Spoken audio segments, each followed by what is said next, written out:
Hello and welcome. My name is Kit and I'm here with my top reads of February.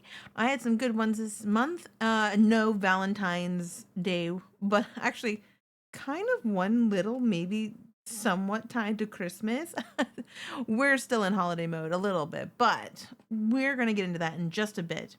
I want to kick it off first with Ziggy's Voice by Saxon James. It's a contemporary for Saxon James, considered darker, but it's not a dark. And honestly, if you're a dark romance reader, you'll read this and not think anything of it. It is the second in the Men of Wild's End series. And I do recommend reading this one in order. It focuses on a different brother. So there's these three brothers and they bought this parcel of land, kind of trying to fix their bonds. They're kind of becoming more estranged, even though they own a construction company together. And what was unknowns to them was that there's this group of people already kind of living off the grid in this area. So the first book, which was really good, it was kind of a true enemies to lovers, a very same, but both of the main characters were angry, and it was an interesting read, but I really enjoyed it. This one is almost the complete opposite of book one. So you have to read the first one in order because everything's kind of established. They're now like in the middle, the brothers are in the middle of renovating the old, what they consider old wild. And we've been introduced to most of the main characters. We get introduced to a couple other characters in this one as well.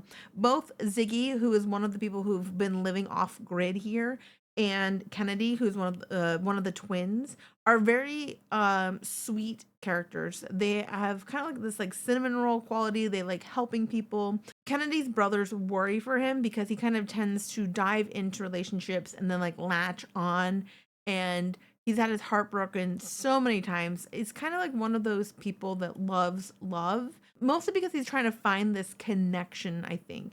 I think he's felt a little rudderless, and so he uses relationships as a way to fill this hole that he kind of feels.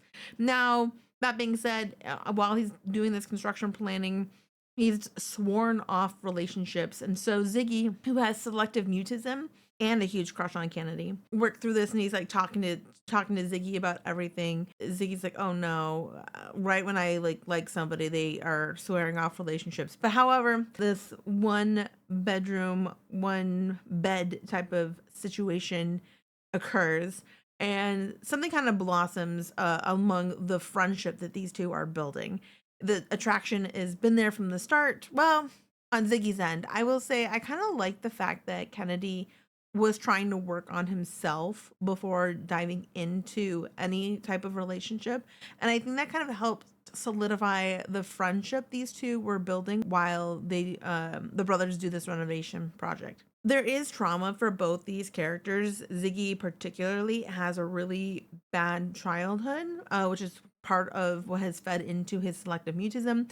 I wouldn't say it's ever overly explicit, although they do go into some kind of details. There are some content trigger warnings, so you might want to just take into that. Kennedy's parents are kind of neglectful in a way, which has kind of led to the brothers having their own issues. And I think that's what kind of gives it maybe like a more serious edge to some of Saxon's work, which can be kind of fun and comedic.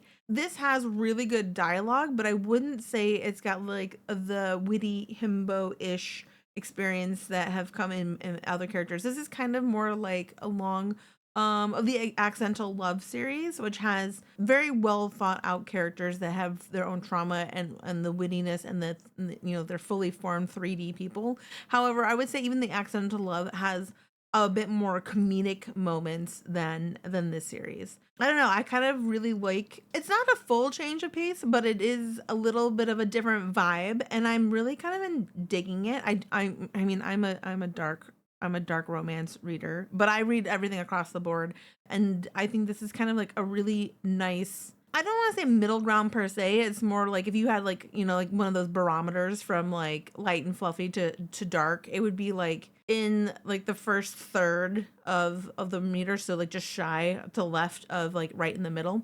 But it does kind of brush up against the gray area. So I enjoy it. I really enjoyed this one, and I think if you're looking for a series that has like really interesting characters who are working or maybe not working through some trauma, then pick this one up, and these guys do get their happy ever after.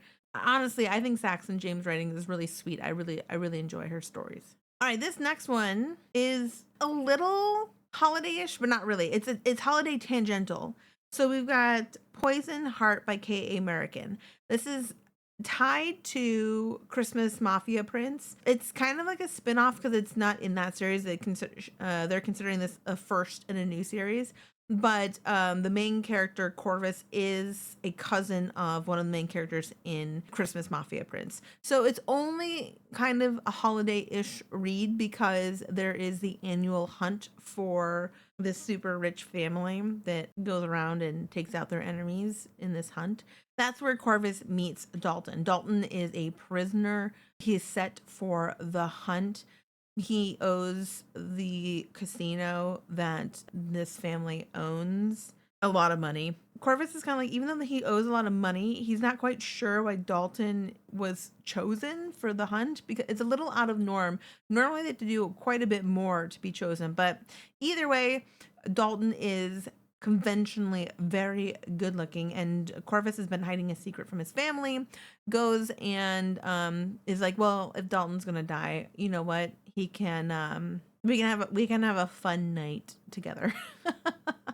And yet somehow Dalton made such an impression that during the hunt, Corvus goes and finds him and makes a plan to like keep him as his own. Of course, the family drama ensues, and next thing you know, Corvus is saying that, oh my goodness, there was a mistake. We are engaged. And now you have a fake engagement turning turned real because Corvus, of course, feels pressured to be kind of perfect in front of his family.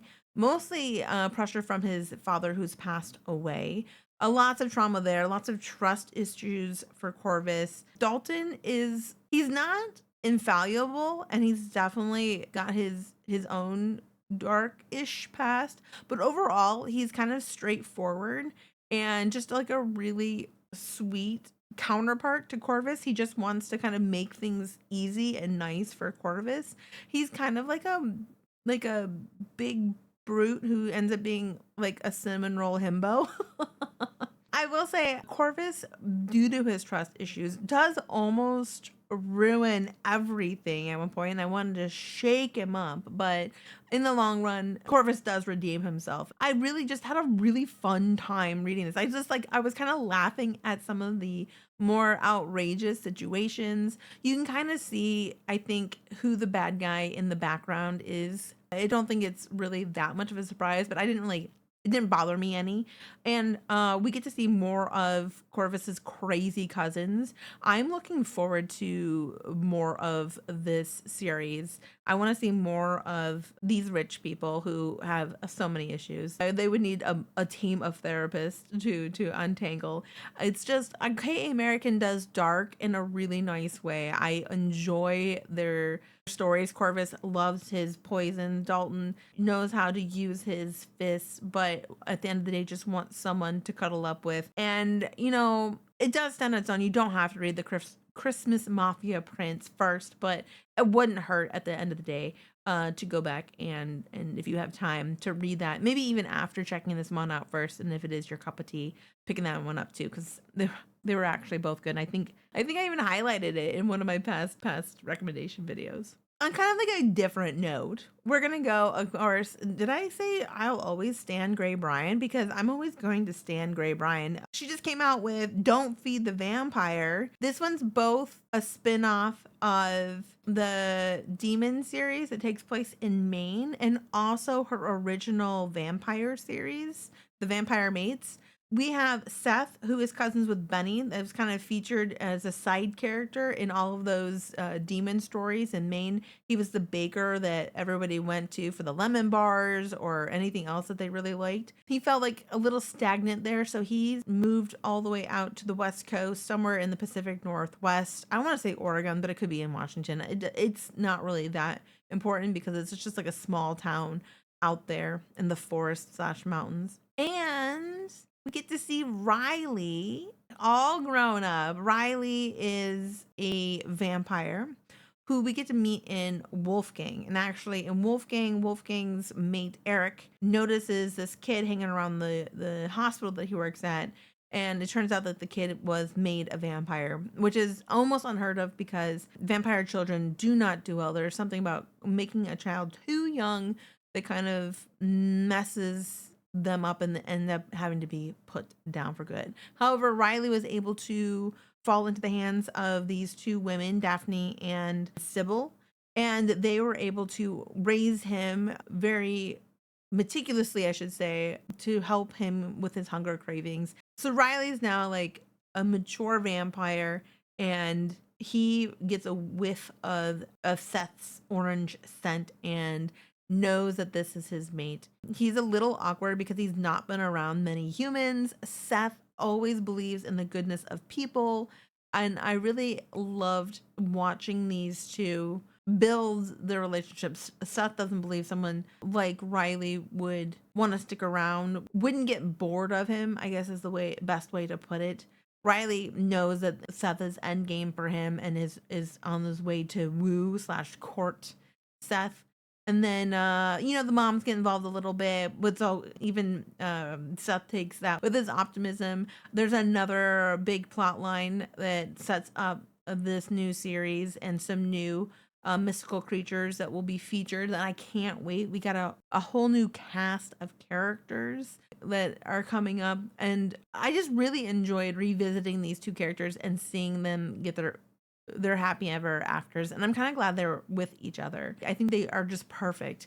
There's a good amount of spice, very well done, lots of good conversations between these two, and I can't wait to see where this series is going to go. Last but not least is another dark read called Blackmail by Beth Christopher. Now, this is my first time reading Beth Christopher, and I really enjoyed it.